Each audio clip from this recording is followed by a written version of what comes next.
If it's working properly at your home, it's out of sight, out of mind, and you never have to deal with it. What are we talking about? Of course, we're talking about a septic system. Septic system isn't something that you discuss frequently as part of owning a home, like you would of granite countertops or new siding or energy efficient windows, because a septic system is hidden. It's literally under the ground. And you just want it to work. You don't want to have to deal with it. You don't even want to think about it because of the subject matter. But it may be one of the most important mechanical features of your house. Look, if your electricity goes out for a day because of power outage in an area, you can live. Even if the water gets shut off at your house, you can probably survive for a while. If your septic system backs up, you probably aren't able to use your house for much more than a couple hours. It could be a very serious event. So what is a septic system? How are they designed? How can you generate plans for one? And what is important to know about as a homeowner? Well, it's basically a system, as you know, to get rid of waste from your home. All of the water-based systems, sinks, bath, toilet, shower, all go into a drain septic system. Now, if you're on a city sewer system, you don't have this. It just goes into a pipe, goes out, and the city deals with it. But if you are on a locally based septic, here's what happens. It goes out of your house into a tank, and the tank separates things from that, and then it goes out to a drain field. And it's basically a series of pipes that takes the water from your house and puts it into the soil where it gets filtered and drained back down into nature, basically. The size of the system is based on the number of bedrooms in the house, not the number of bathrooms. And it's usually based on either 2 or 3 or 4 bedrooms. And that will affect the size of the tank and also how many feet of drain field you need. The tank itself has an inlet from the house. It separates water, sludge, and oil. And the water is what goes out. Now, you might ask, what happens to the oil and the sludge? Well, every few years, you have to have it pumped out because it doesn't leave. The only thing that leaves is the water. The other items stay in the tank. Now, it's not a whole lot, but after 3 or 4 years, depending upon the use, you have to get it pumped out. And this information is taken from Deschutes County in Oregon, but it's similar to most jurisdictions. And once it goes out into the drain field, it goes into a series of pipes with little holes. You see these little holes, and that's where the water goes into a crushed stone section that's underneath dirt on the top of your property.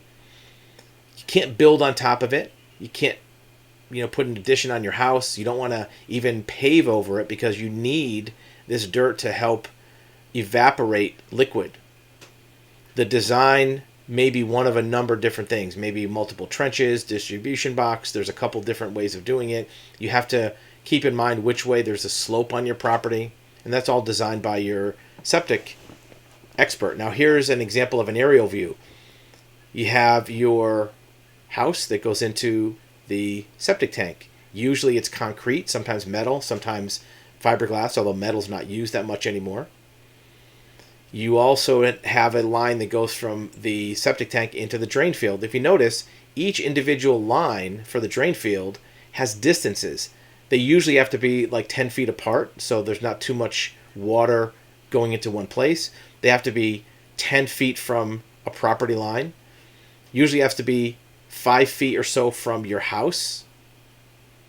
And if you have trees, you want to make sure you're not putting too much tree water flow onto this area.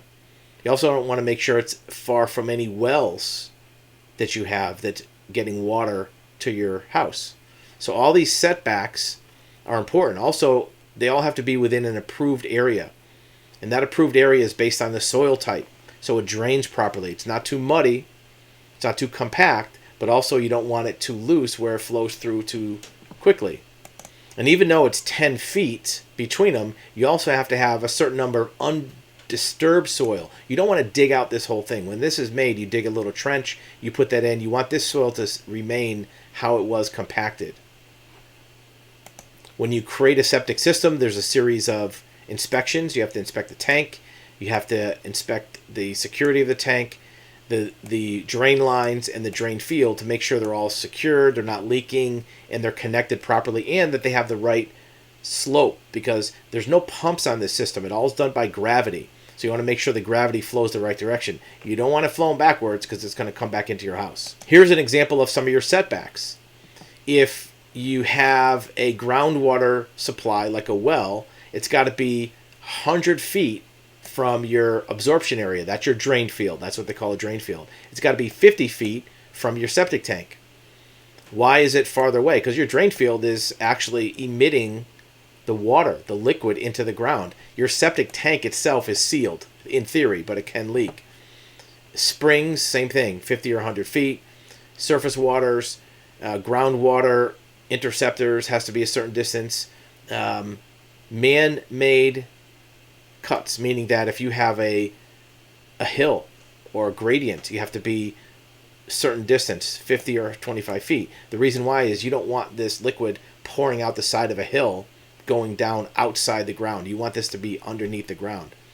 You also have property lines 10 feet, like we talked about. Water lines has to be 10 feet, even though water lines are sealed and the system is sealed. You want to make sure they're far enough apart so there's no disturbing of the grade that can create either breaks in the line or interruptions in the flow. Foundations of any building, 10 feet for the drain field, 5 feet from the septic tank. Underground utilities, 10 feet from the drain field, but there is no limit on the septic tank because the septic tank is sealed, so having a wire go next to it or a cable go next to it, it's not that big a deal. Again, these are the requirements for the state of Oregon in most counties. Every jurisdiction will have something similar. So if you're looking to plan out a build on your property, you can even draw a little sketch like this. It'll have to be approved, and you'll have to have a DEP approved contractor create an actual septic plan. But you can sketch out your property. You can put where your house is or where you're proposing to put a house, and you can come up with these distances. You know, do you have enough area to have enough distance of drain line? Look, if these are, let's say, these look like 80-foot lines, right? If you have 4 80-foot lines, that's 300 or so feet of line. If your 4-bedroom house needs 280 feet, well, that's what you need. If it's a 2-bedroom house and you only need, let's say, 250 feet of line, well, now you may be able to have a shorter approved area. First, you have to find out how many feet of drain line you need for the size house that you have. You can look that up very easily in your building code. Once you know that, you can see how many drain lines you need, make sure they're 10 feet apart if that's what the statute says, and draw out a little sketch. Most jurisdictions also require that you have a reserve area, meaning that if this system fails at some point, 5 years, 10 years, 20 years, 30 years down the road, you have to have a backup area, because if you don't, what are you going to do? If you don't have a way to have your septic handled, you don't want to have to abandon your house, right? So most new systems require a reserve area. It doesn't have to be the same size, because you can use another type of system, a sand filter system. We'll talk about it in another video. A little more complex, a little more expensive, but you're also only going to use this in an emergency if this one fails and you can't rebuild it. So this is the cheaper way to do it with these drain lines. A sand filter is much more expensive, so you want to have enough room for the cheap version, and then if that fails, an expensive version later.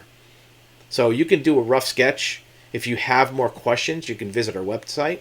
You'll see listed on the screen. And put your comments below. Let us know what you think, what your questions are, and we'd be glad to be of assistance.